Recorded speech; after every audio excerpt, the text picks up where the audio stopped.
दुनिया के शीर्ष संस्थानों में शुमार लंदन स्कूल ऑफ इकोनॉमिक्स आमतौर पर किसी देश के विकास मॉडल पर चर्चा या परिचर्चा करता है, लेकिन इस बार उसने परंपरा के उलट देश नहीं बल्कि उसके एक राज्य पर चर्चा की।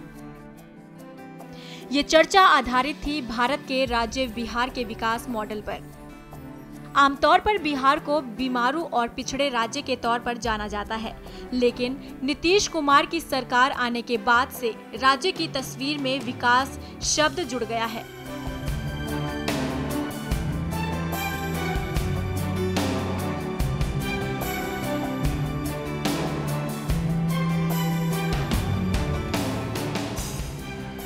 दुनिया भर में विकास के इस मॉडल पर बहस छिड़ी हुई है और इसी क्रम में लंदन स्कूल ऑफ इकोनॉमिक्स ने बिहार में विकास के मॉडल को चर्चा का विषय बनाया।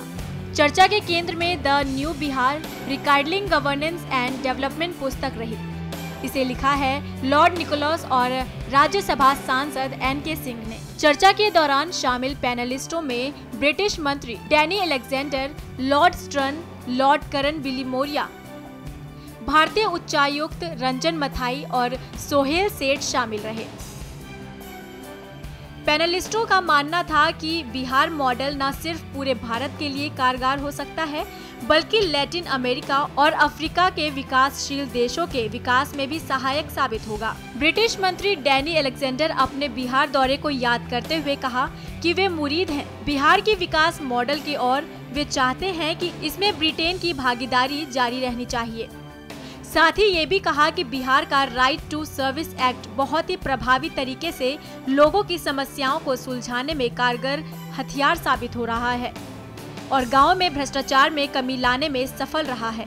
उन्होंने भरोसा दिलाया कि ब्रिटेन की एड एजेंसी DIFD लगातार अपनी भागीदारी जारी रखेगी। NK सिंह ने साफ किया कि बिहार के मुख्यमंत्री नीतीश कुमार के आर्थिक रणनीति से बिहार की तस्वीर में बदलाव मुमकिन हो सका है।